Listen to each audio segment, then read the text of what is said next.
Welcome, everybody. Thank you for joining. Let's wait a few more seconds for more folks to log in.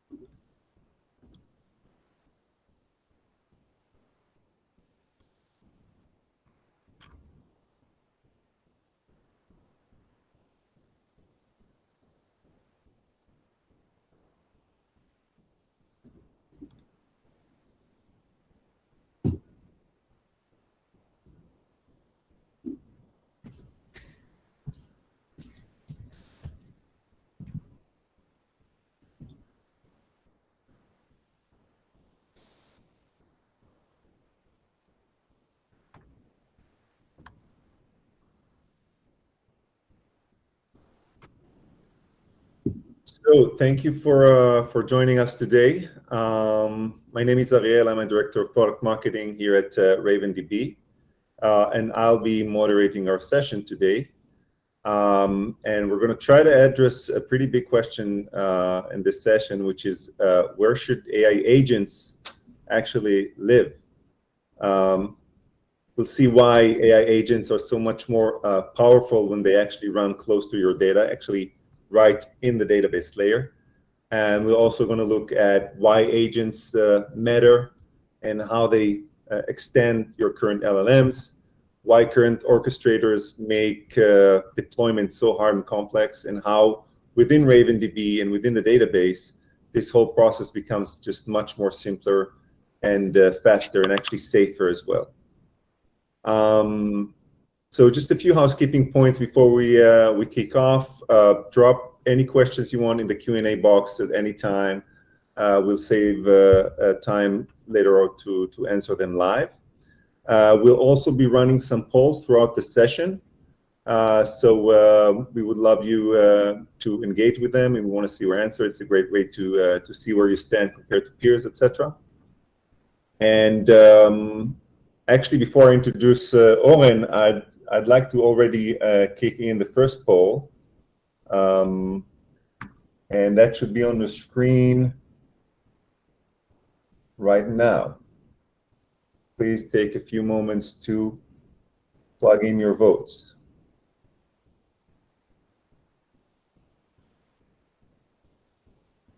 Okay, that's interesting. Look like most of you are in the prototype land, exactly the problem we're going to talk about today. So that's great. Thank you very much. And with that, I'm excited to introduce Oren Eini, our CEO and co-founder here at RavenDB. And if you know Oren, you know two things about him. He loves databases, and he loves talking about databases. So Oren, the floor is yours. Thank you. Thank you.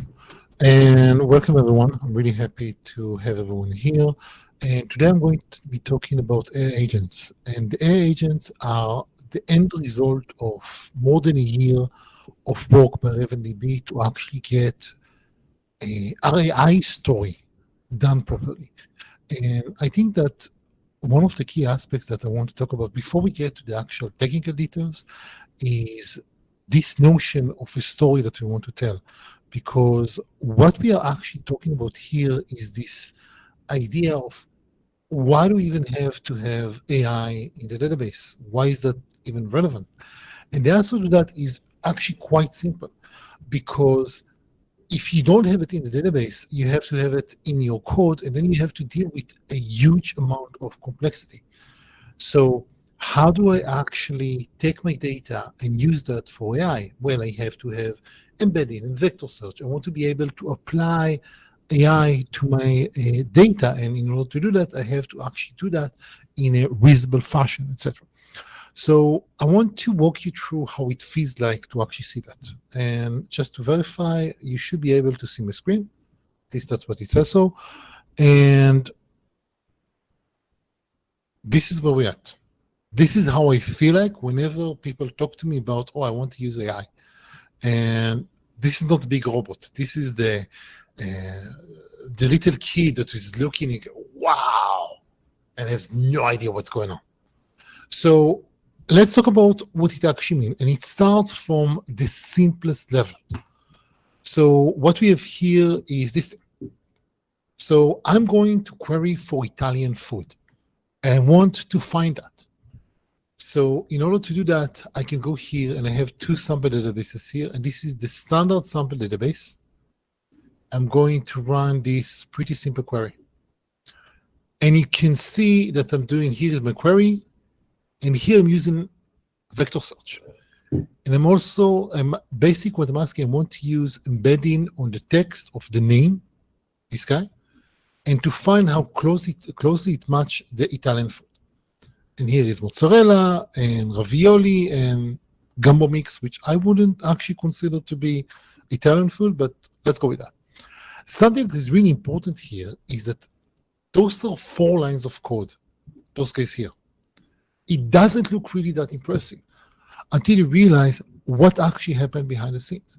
Because I had to take this thing and run it through a model to generate an embedding vector, which is what you're seeing here, this guy here. And then I have to find a similarity between them, and I have to do it in an efficient way, even if you have millions of results. And all of that just happens for you and don't really have to think about that.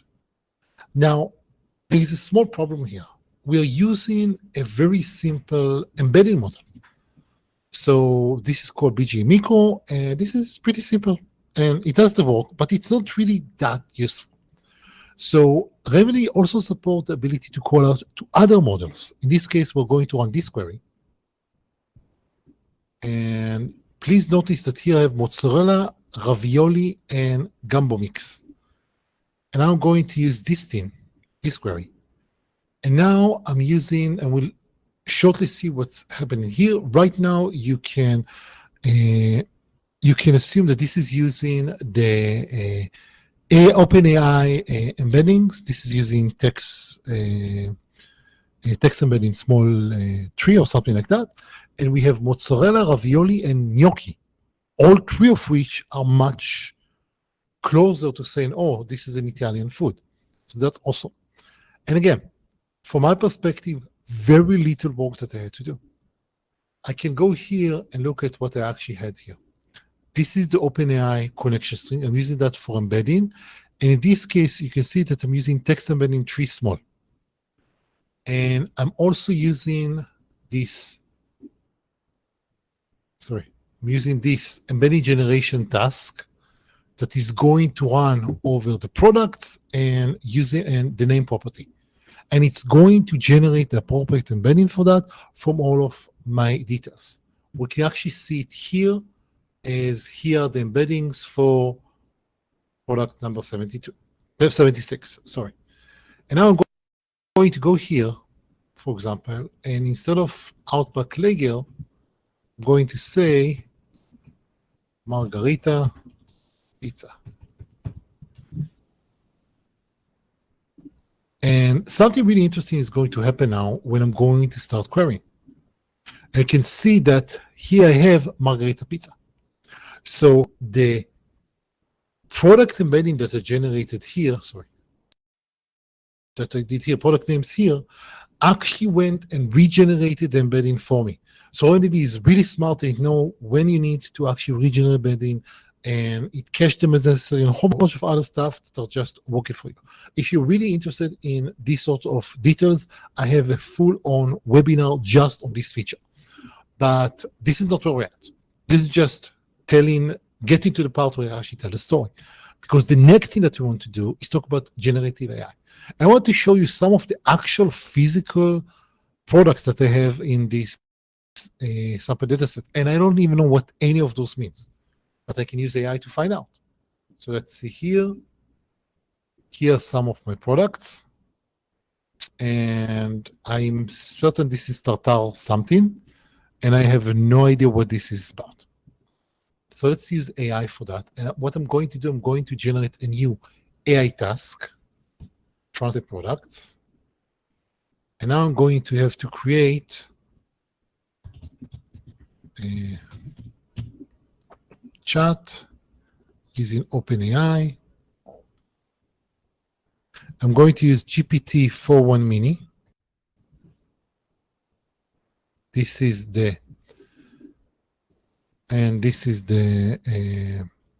model that I'm going to use. Now I'm going to go over the products collection.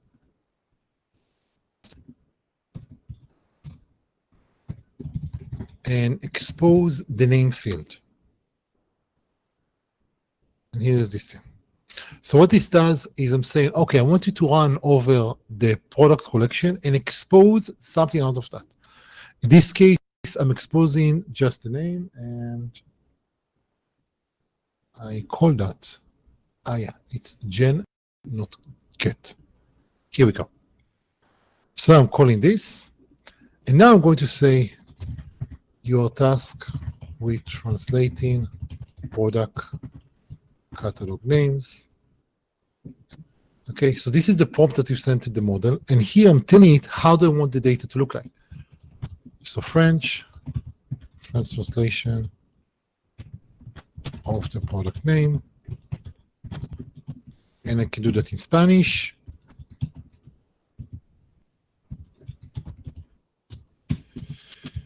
And this one I really like. Short explanation, like a 5-year-old, what this product is. Okay, now I'm going to run it. Now we send it to the model, and it gives this. This is too much. Max 5 words. Let's try it now. Okay. Now I'm going to take the output from the model and throw that back into this, and you can see it here, right here. Next and save. That's it. So now I have the product name, which is embedding generation, and I have translate recipe, which is a Gen AI task. And if I'm going to go here, I should be able to start looking at the products and see, here is this. This is some sort of cheese.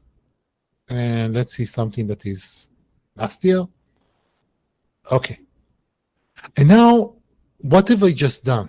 In the space of a few minutes, I defined a generative AI task that is going to be called by RavenDB on my data. It's going to extract the relevant context, in this case, just the name. And then it's going to apply that through the model and do a translation. Now, I can also do something fancier. I can say, let's go and say, in this case, ketchup. And now I save that. And in a few seconds, I'm going to see that the model has processed that, and pay attention to this guy here. And here we go. And by the way, I'm pretty sure that it should be like this. Or maybe not, I don't care. So what we have here is the ability to transparently activate the model on my data. And I can get it to do things like translate products. I can do things like, oh, let's evaluate whatever this is, an angry message from a customer that should be escalated, or any of those sort of things. So just to give you some context about what we can do. So now, we have done vector search, we have done embedding generation, we have done generative AI. Now let's talk about agents. What are agents? The easiest way to think about an agent is when you think about something like a chatbot. And you ask a question and you get results back. Easy, simple, right? Except that now you have to realize just how freaky complex this can be. You see this nice detail? Let me show you what the research says about that. You have to do this. And this is from this paper, which is really interesting paper, and it shows all of the things that you have to do. And at this point, this is what you're probably thinking about. Oh my God, this is absolutely crazy thing to do. I don't think this is required. So let's go back here for a second and see what we need in order to make it happen. And we have this guy. So right now you can see I'm showing you how this looks in code. I'm defining a new AI agent configuration, and I give it a name. I say which is the connections that you want to use, and I'm specifying here what is the employee ID that we're using. This is what the agent is supposed to be doing. This is your task. And finally, I'm giving it this sample object, which tell it, okay, now this is how I want to get the response back, which is important because I may also want to be able to process this without not just for the user to read. So this is not just a chatbot, but also I want to get something that I can do with that. So as you can see, this is less than 15 lines of code. And this is where we actually use that. So the first thing that we do is we connect to the database, and we're using the HR system database. We are creating the agent, and now we're creating a conversation, and then we're just basically looping. We're getting some results from Julia. I think Julia should have muted herself, and we'll handle that. Thank you. So what you can see here is that we are looping. Sorry, again? I think that should be fine now. Yeah. Okay, awesome. So what we have here is we're looping, and we're reading the data from the model, from the user, send that to the model, and then we tell the model, hey, do that, and output the result, stream the result to the console.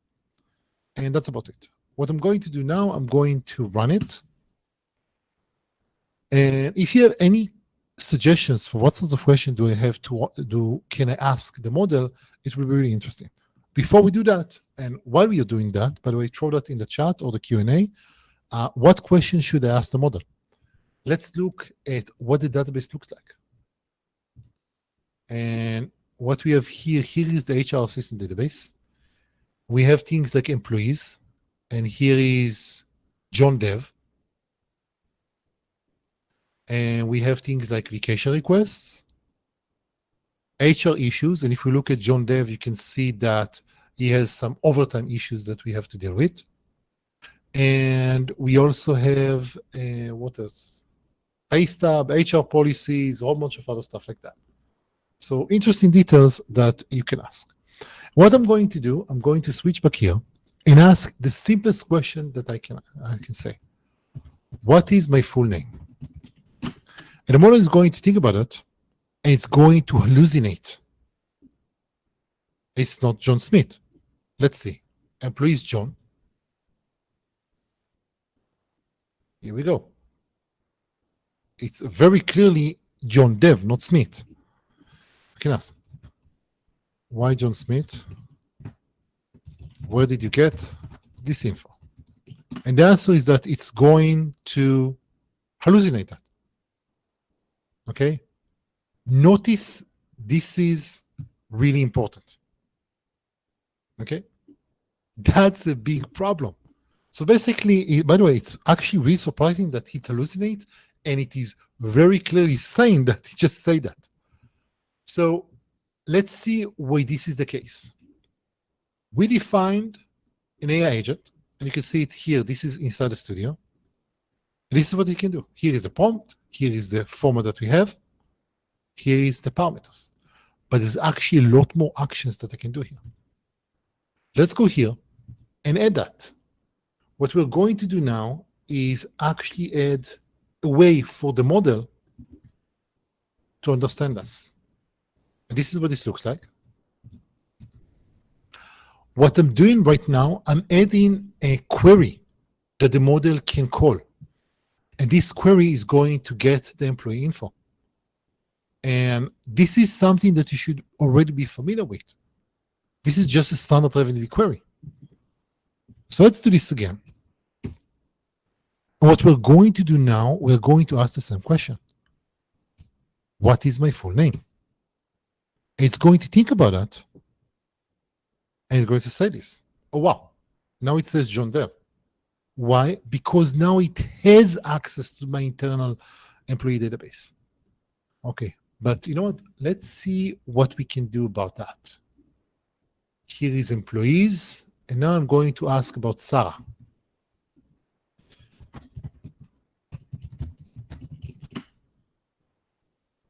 And now it doesn't have any such information. Why? Look at what information did I expose to that. I'm only telling it about get the current employee details, only about employee ID. And how do I do that? Let's look here. Here, when I create a conversation, I specify that you're using employee ID, John. And here, this is a required parameter. And here I'm using that. So I'm closing in the scope of what you can do very nicely. So now I can actually go here and add additional capability to the system. A public employee search. Public information about employees. And now I'm going to do this. I'm going to go here and try to figure out what fields do I want to offer. So I think that the name department are also pretty nice. So let's do it like this.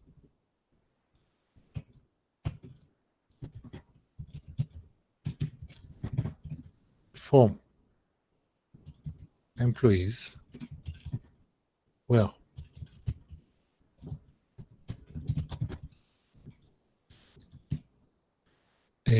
select name, and this gives me this. So this is the query that we have, and I'm going to take this, and it's slightly easier to do it like this, and expose it here. So here's the query that I'm going to do. And now I have the ability to say, here is a sample object. Let's call it name. Name of the employee.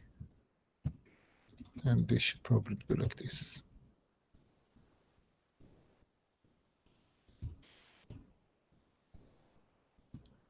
And now,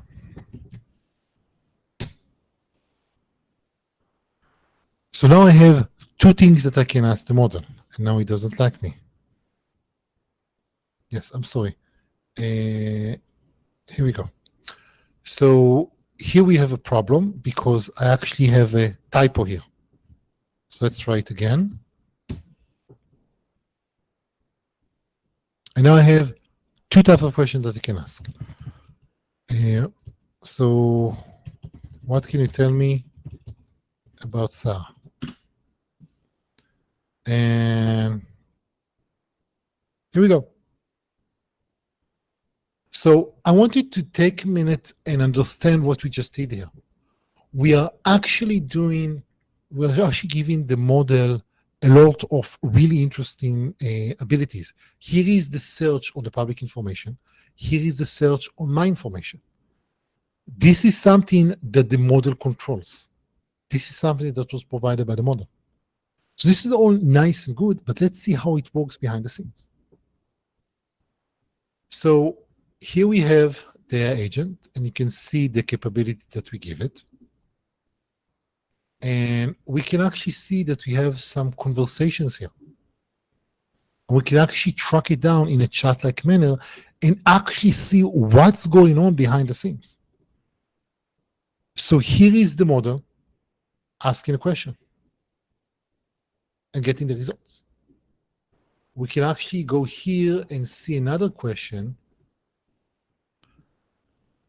This is what is my full name, and I'm asking, and this is an agent level parameter. It's come from here. The agent has no way of overriding that.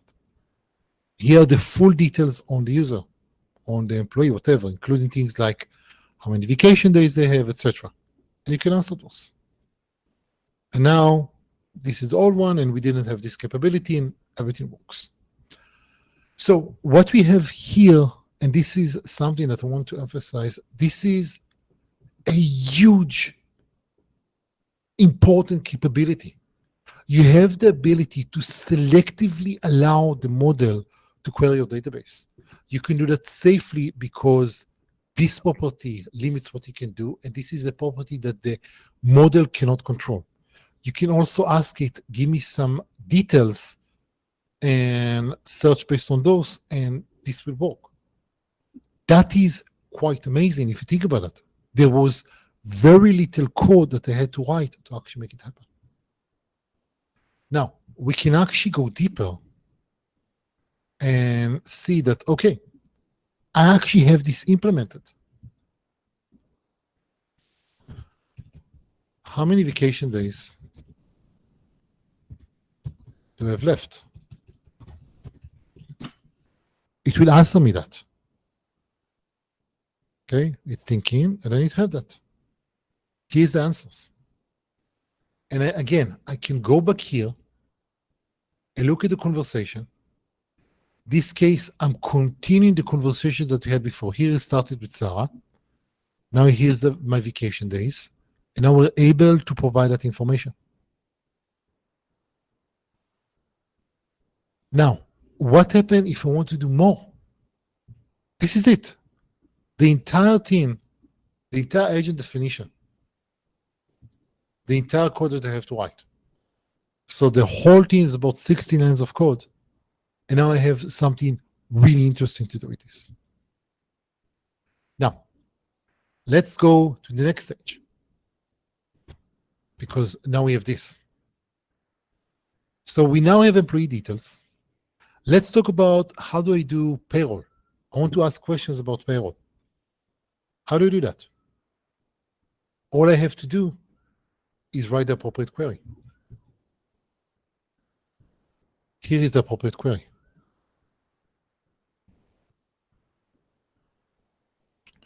So let's talk about this for a second. This is a non-trivial query. We're saying, give me the employee detail, give me the pay stubs. Now we have employee equal employee ID. And this is a parameter that is coming from the agent configuration. And now we're saying, here is the pay date, and it's between start and end. And those are controlled by the model. Given that, I can now go here, rerun it again. Now, how much taxes did I pay in Q1 2025? Now it's going to tell me that. And that's interesting because you're supposed to do that. Oh, I did not. I'm sorry. I did not save that. So obviously it didn't run. And now let's ask it again. So now again, you can see the difference between I added a tool, I did not add a tool. Now it has the ability to answer the query. This works, guys. And it's simple. Notice, by the way, that I'm being super selective here about what information am I giving to the model. In this case, I was careful to select just the public aspects of the property. So you wouldn't get the vacation days of Sarah, but you can ask about what department she is. In this case, I'm providing information only about the current employee. So you have rights to do that.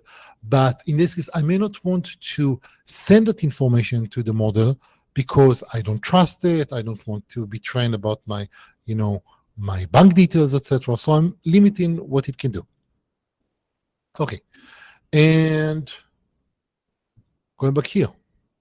So we have payroll. Now let's do HR issues.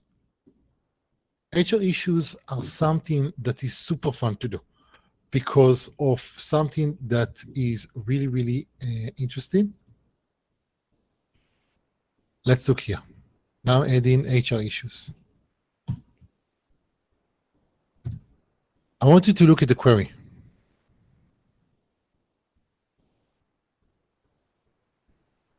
And the fun part here is I'm using the AI features that I previously mentioned in the agent. So let's see what happens now. I'm going to rerun it. It's going to think for a second. And now I'm going to ask questions about how much did I get last payroll? And now it's going to look at the pay stubs and give me an answer.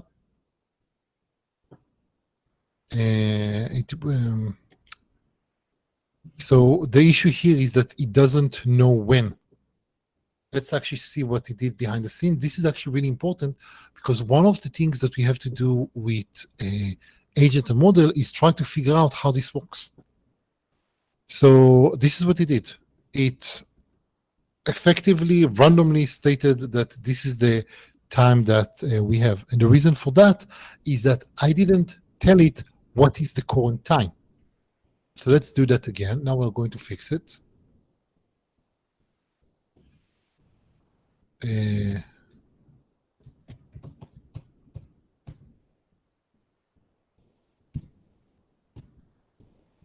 Current time. Let's do date.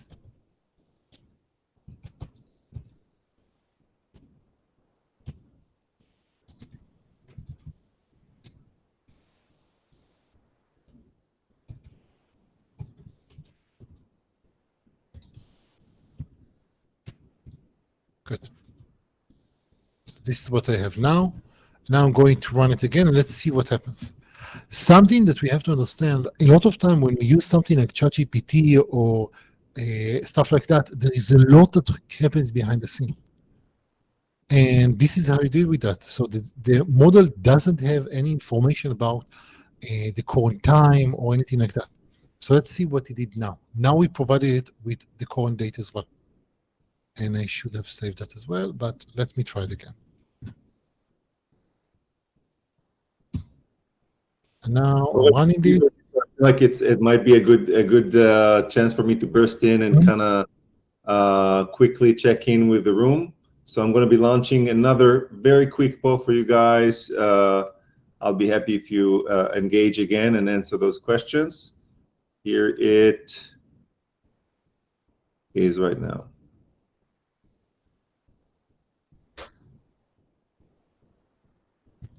Should be on your screen. Fantastic. All right, some good mix of answers.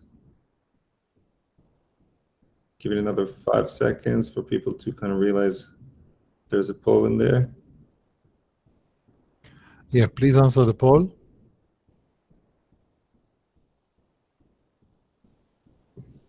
All right, thank you very much.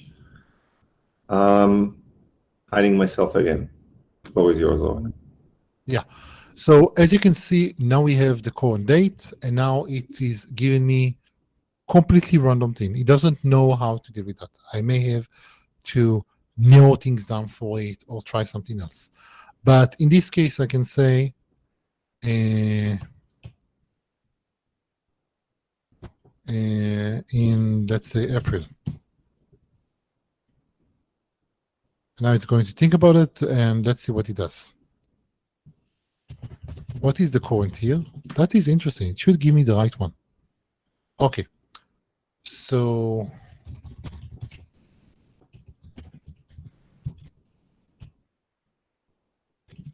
oh, I'm sorry.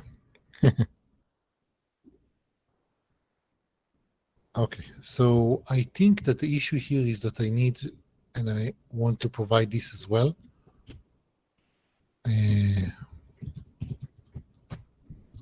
Current date.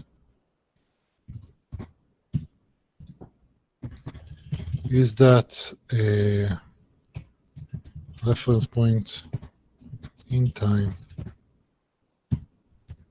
Okay, so now we are extending that. Well, notice that almost everything that I'm doing, I have to deal with complications primarily from the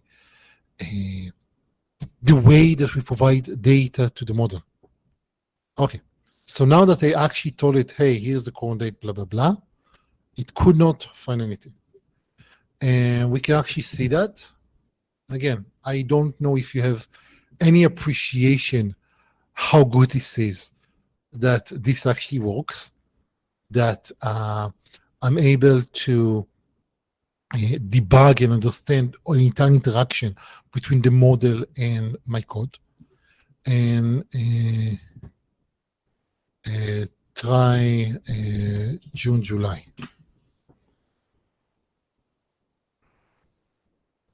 Okay, and we find stuff. And again, now I can see, click here. And by the way, notice that it did something really interesting. It executed the query twice for 2 separate date ranges. That's actually really interesting. And here is the last payment, because in July, apparently, I didn't add any data for that. So that's kind of amazing. And now the next question that I'm going to ask is, let's see here. And remember, I'm going to test how this works when I'm doing this issue. What about my missing overtime? Now let's see what it's going to do. Okay. So here is, it found that. Okay. And again, I don't have to, typically when you talk about, oh, I need to have an agent, I have to have an orchestrator, and a whole bunch of other stuff like that. You don't. Provide the facilities, make it easy, and all you have to do is just write the queries. Provide the tools to the model, and it can run with that. Now, let's see what we have to do here. So we've done everything that we wanted. We have employee details, public employee search, payroll, HR issues, whatever. And we have done that, I think, in the spans of about 20 minutes while I'm speaking. So now let's take it to the next step. I don't want to just listen to the model or run queries or something like that. I wanted to actually do more interesting things. So now I'm going to be, it has been too long. Escalate that. And what is it? What do you expect it to do? And again, now this is a problem. This is a problem in general because it is doing something, and probably something it has no facility to do. Again, this is hallucination. Primarily, this is because I did a very short prompt. You have no access to do anything as if you have no tool to provide an action. Okay, I love that the AI itself is telling me how to write this properly. Okay, if there is no tool for an action, don't promise you will take such action. Okay, and a whole bunch of other crap like that.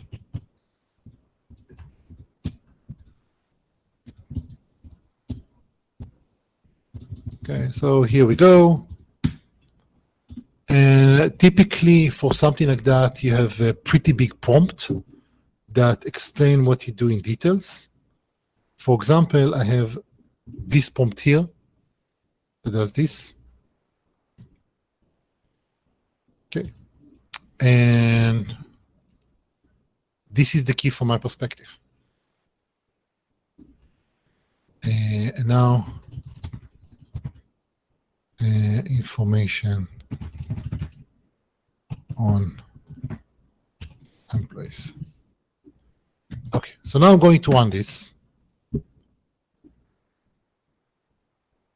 now let's see what would happen. So I'm going to say missing overtime. It searches, it finds. This is before. And now I'm going to say this. It still does that. Okay. Sometimes you have to be clear about this, etc. But let's talk about what we can do beyond this. So now I want to actually take an action. How do you do that? Well, the good thing about it is that I have the ability to take actions inside of RavenDB. Inside of agent created by RavenDB, and this looks something like this. So let's try to figure this out. what we have here is, and this guy. So what do we have here? We have an action, and this action is raise issue, whatever. And now we're saying here is how we should, here is what the data should look like. The title, the category, blah, blah, blah, blah, blah. Okay, that's great. Let's try it again. Now, notice, by the way, that RavenDB make a very big distinction between actions and queries. By the way, what is supposed to happen here? Well, let's see. Again, searching for overtime. And escalate that. And now we get an error. What's going on? What's going on is that I need to handle this operation. This is how I can do that. Let's go here. And in the conversation, I can do this. Store. And I need HR issue that I forgot to add here. Let's assume that this actually was here all along.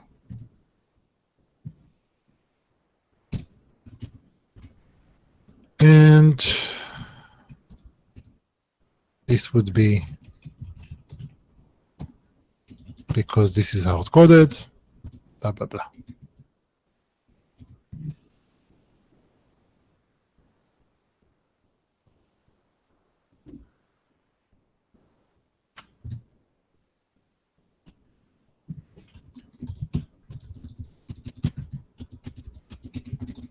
There we go. Okay.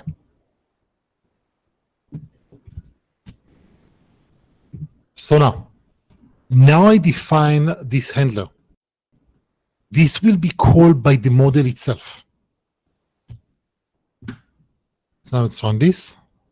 Yeah. Issue comment. I don't care about this. So whole bunch of blah, blah, blah. Now, okay. Now let's see what's going on.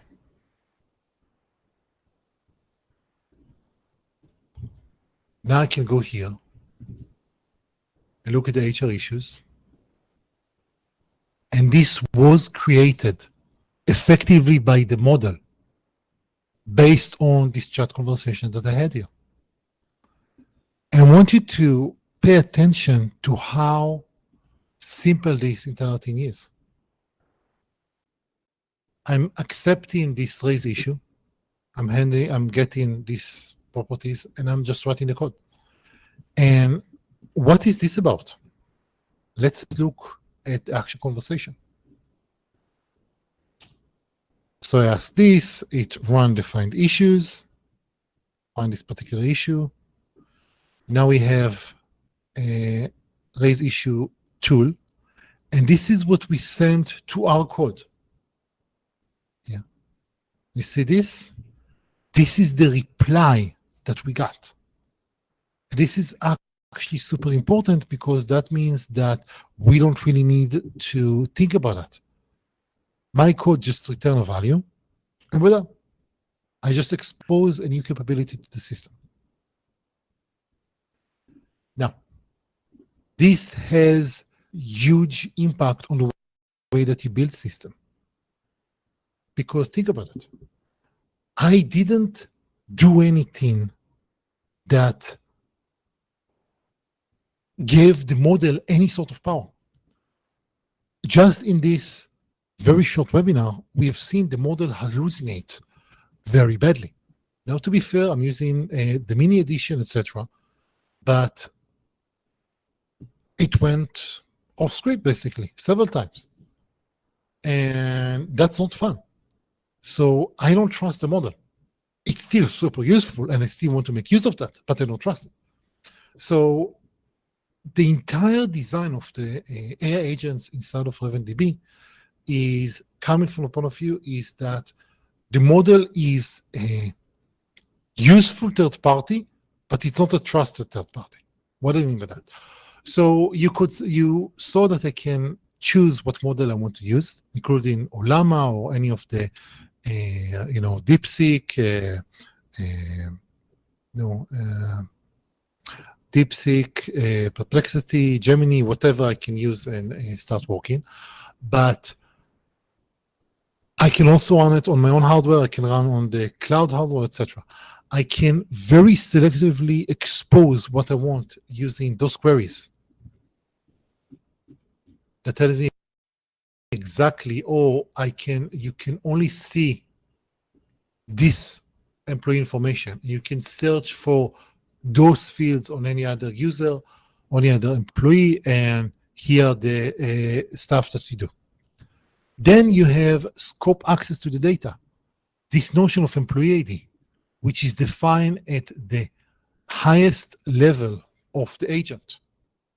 But I noticed that here I have a conversation that created for this particular agent. And the idea here is very simple. Agent definition is like a class, and a conversation is like an object, an instance of that class. And finally, when we need to perform an action, I'm not doing anything. Instead, I'm calling back into your own code. In this case, I'm not doing much. I'm just, storing this. But this gives you the chance to run your own validation, business rules, authorization, the whole thing. You would typically use your already existing code to manage that. This is not something that you really have to think about. It just works.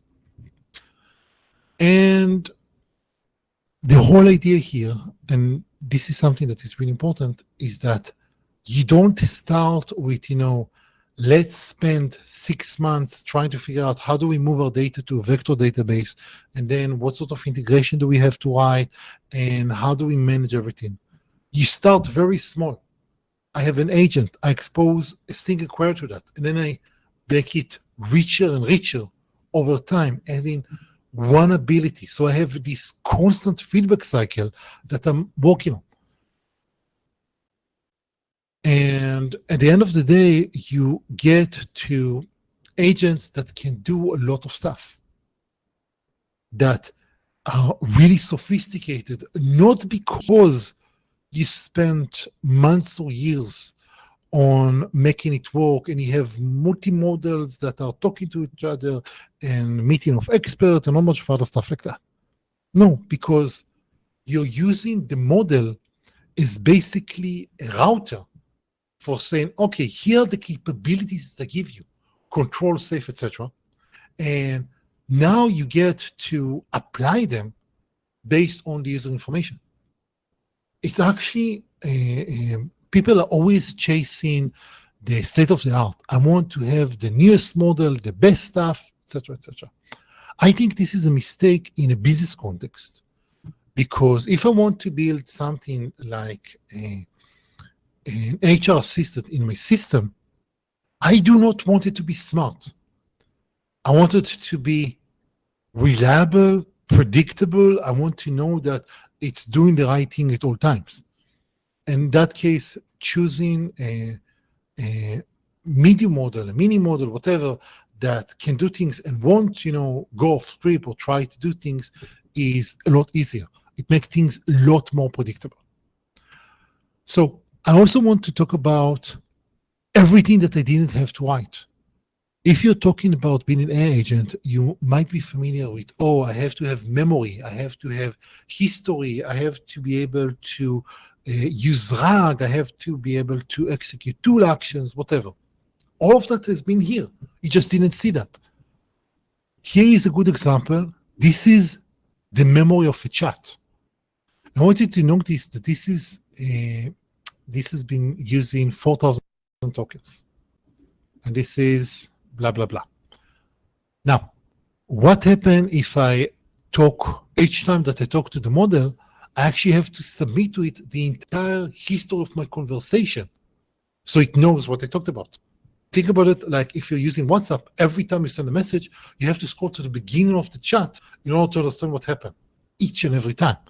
The more cost, the more time you spend there, the longer the conversation, the more time you talk to someone, the more expensive this becomes. RavenDB solves that on the fly by using this. We have this notion of chat summary, and in this case, I'm going to limit that to, let's say, 496 tokens. And now I'm going to do something quite fun. I'm going to continue this conversation. So far, if you noticed, I always started a new chat. In this case, I'm going to continue an existing one. So this is how you can have a chat across multiple separate requests, etc. Let's say,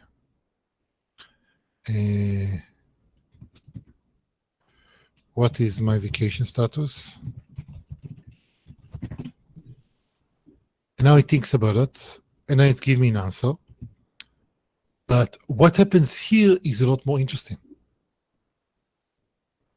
Here is what blah, blah, blah. And it should have, why didn't we do that? Oh, I'm sorry. Because we create the agent each time, then I'm going to make it simpler. There is a way to do that, but I don't want to spend the time. 4096. What happened is that because I recreated the agent each time, then it forgot that I set the appropriate thingy. And now let's try it. Now again, it does whatever needs to be done. But what I care about is going here. And now you'll be able to see. At least I hope you'll be able to see, but this is live demo. So it doesn't want us to do that. That's actually really annoying.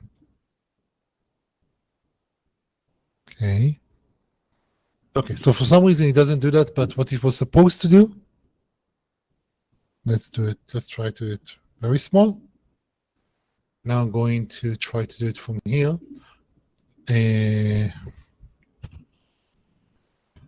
When does this reset?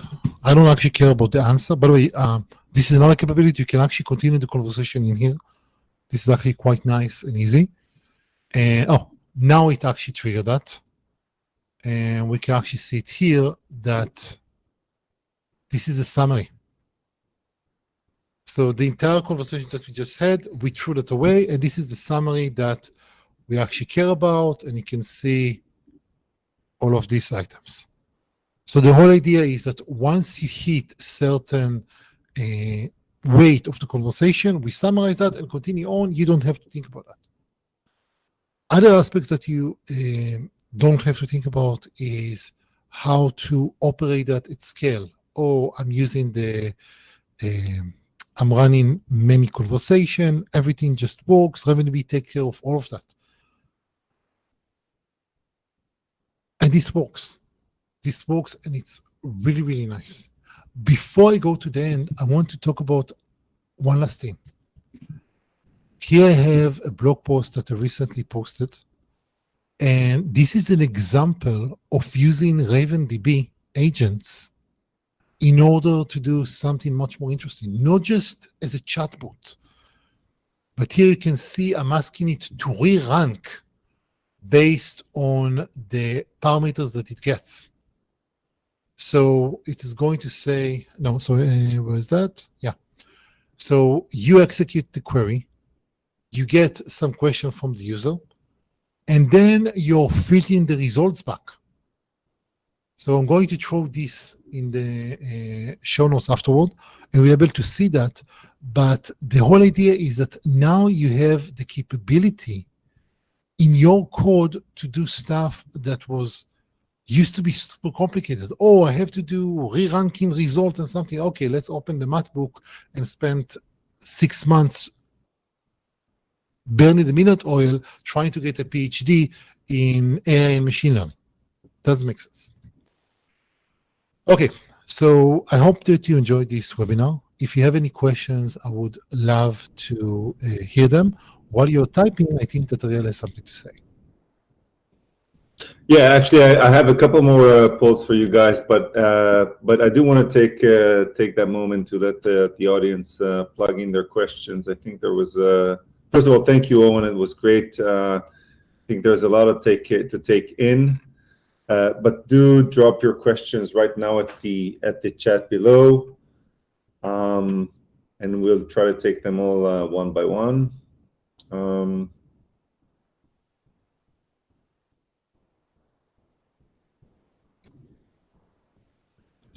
All right. By the way, we have Andrew is asking, how would this work on an application that runs on the edge? Can this run in that kind of setup? I don't know if that was covered in the presentation or. I don't think so. So if I'm running on the edge, then the question is, where does my model actually run? So in many cases in the edge, I would either run on Ollama, so I'm running on my own system, and this is just, give me the URL and we're good. It will work.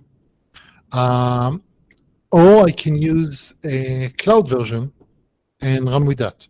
So there's no problem with doing that. In a multi-tenant setup, I would typically define a separate connection string per database, typically because then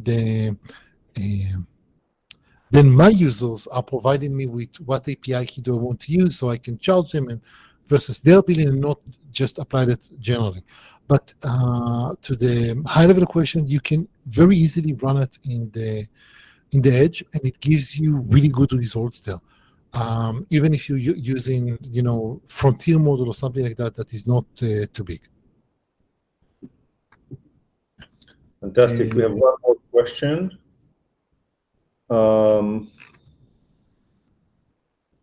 I believe that was covered, but let's, maybe it was dropped before you talked about this, but maybe we can remind folks if this can work with any or with different LLMs, not just OpenAI. Mm-hmm. Yeah. Also open source or self-hosted models. Yeah. So Ollama is a great way of doing that.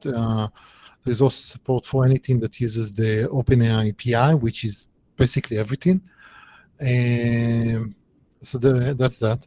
I'm looking at some of the poll results for now, and people are already running AI in production.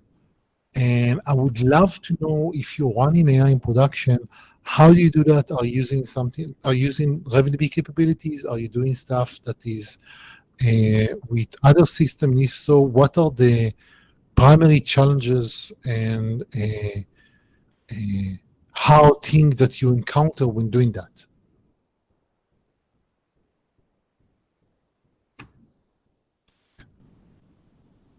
And yeah. Okay. For the people who are listening this after the fact, I would love it if you have any questions or any additional feedback. You can go to us at GitHub/Raven/Raven, RavenDB/RavenDB/discussions, and talk to us there. This guy.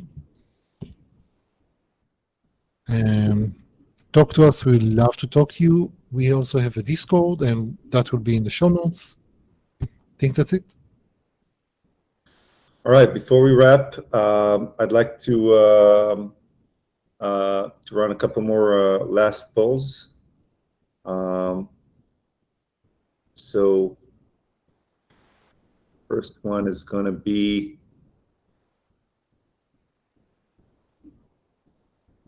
this one. Be on your screens right now. Please go ahead and vote.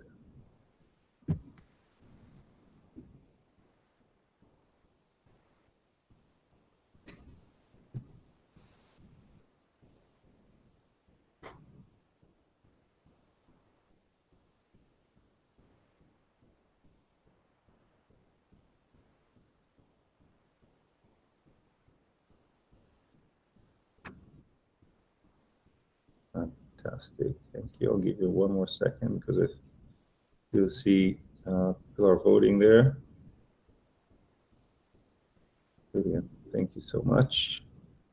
And last one, we just need your feedback as always. So here it is on your screen. Please don't shy away and give us your brutally honest opinion on that session.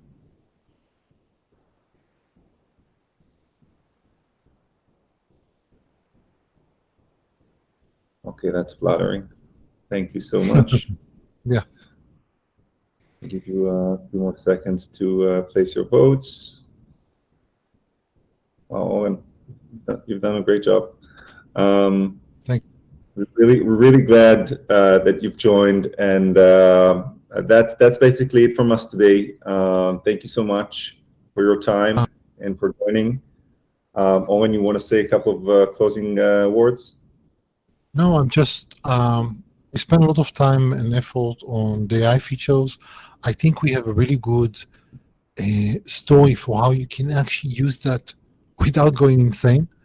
And if you are looking into that, I would love to talk to you and see what you can do.